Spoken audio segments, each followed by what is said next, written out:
always good to see so many Indian faces on a foreign soil. It also reminds me of India's might and vigor and blitz on a foreign soil and is a testament to the fact that in this war against terrorism, India is not alone. It has its diaspora by its side.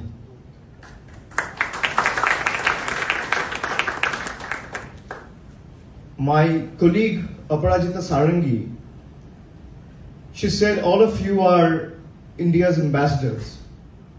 Well, on a lighter note, now that she has declared all of you as ambassadors, you don't need to turn up to the embassy. You can have your own PIOs and OCIs done at your home, and that will further ease your job.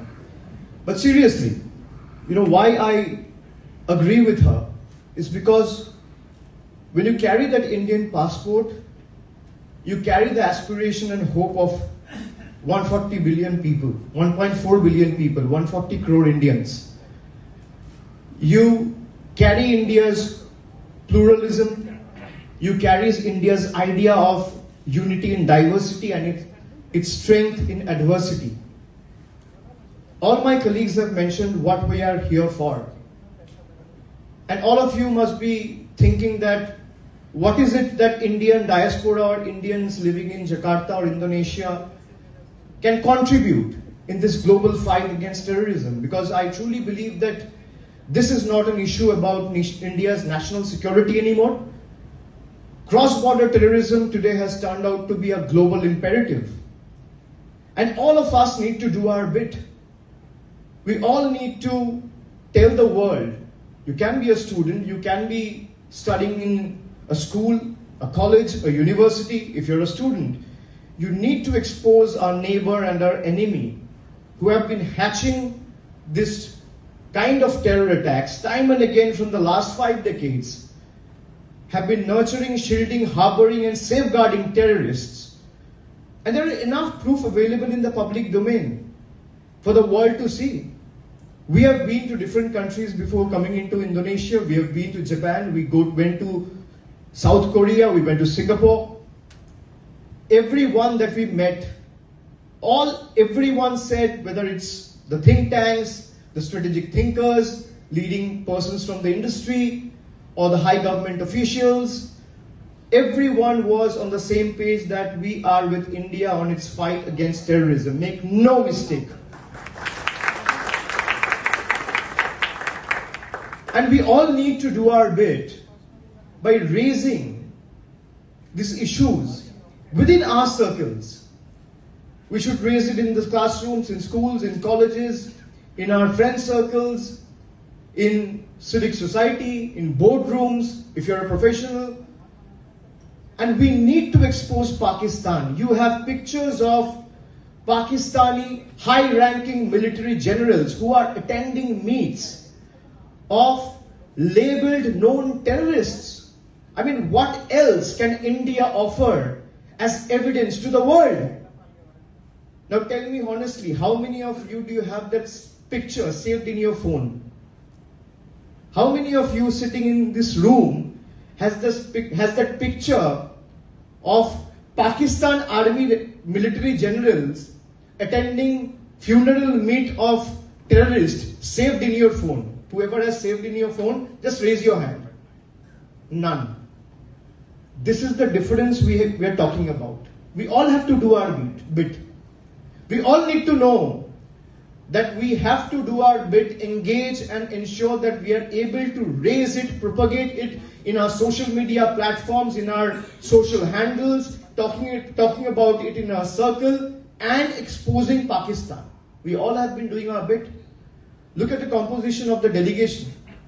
I might have differences with the ruling party, but I will not let my political interests come in my nation's interest. I will keep working what is in best interest of my nation. I'm going to fight the ruling party tooth and nail, and I will not budge an inch from this fight, but I will not do anything that is against my country's interests. Make no mistake. That is why precisely we are all here for. All my colleagues have said, we have seen time and again how Pakistan is trying to be the victim. Pakistan is playing the role of an arsonist and a firefighter at the same time. It is putting a building on fire, then appearing with a couple of buckets of water to show that they are the firefighter. Now we need to expose them before the world. Let's not depend on what other media publication says or carries. The proof is for everyone to see. In every terror attack that has happened in the world, from 9/11 to Mumbai 2008, 26/11 terror attacks, to 2006 Mumbai train local bombings, to 1993 series of Mumbai blasts, everywhere there was a connect with Pakistan. Osama bin Laden, when he was caught, he was not caught in India. He was not found in any other country. He was found in a place called Abbottabad, which is in Pakistan. Who is Hafiz Saeed? Who is Tabahul Rana? Who is Jaish-e-Mohammed? Who is Lashkar-e-Taiba running their terror camp? Where are they running their terror camps from? Now, after the Pahalgam attack, within 24 hours, there was a terror group by the name of TRF, which is the Resistance Front. They claimed responsibility for the terror attack. Who is TRF? TRF is proxy of Lashkar-e-Taiba, which is a UN designated terror organization. So Pakistan is showing to the world that we are trying to engage in talks and then trying to pull the trigger from another hand. And terror and talks cannot go together. I might belong from the opposition camp and I am a member of parliament, but I think we have been engaging with them enough and we have no problem in engaging them again and again. But terror and talk cannot go together. We need to understand this. A lot of people, especially my friends in the media, asked us, why are we not engaging in a dialogue with Pakistan? That is what precisely we have been doing from the last 50 years. Now I want the government to engage in a dialogue with Pakistan. We have been engaging. We belong from the land of Rabindranath Tagore, Mahatma Gandhi, Netaji Subhash Chandra Bose. We will be the last one to talk about violence, attacks, terror. We talk about humanity. We talk about tolerance. We talk about unity in diversity. But this time when the government engages, I want the government and every Indian should agree with me that this time when we approach and when we engage with the Pakistan counterparts, we should talk about reclaiming POK, where the terror attacks were planned, where terror infrastructures were ran to inflict blood and harm on Indians and Indian soil. We cannot tolerate this for an indefinite period of time. So I thank all of you. I would just like to tell all of you, just do your bit, raise it in whatever way you can. Ensure that you're able to raise it in your circles. At the same time, do your bit. Carry that picture, show it to the world. You have Indonesian friends, you have friends from other nationality, other countries. Show it. And before concluding, next time when you go to India, I want you to make a promise. Will you make it? Yes. Yes. My humble appeal before all of you.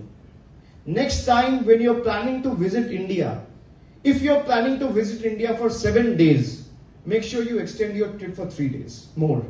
So instead of visiting for 7 days, you should visit for 10 days. If you're planning to visit for 14 days, you should extend it by another 3 days and make it 17 days. Because I know when you plan to visit India for 14 days, you have the itinerary prepared 6 months before. The first day I'll be here, second day I'll go here, third day I'll be here. So all the 14 days or 10 days that you're planning to go for are already prepared and booked. So another 3 days window I want you to dedicate, specially because I want you and your family to go to Kashmir and spend 3 days for the betterment of Indian country. Thank you everyone. Have a great night. Jai Hind.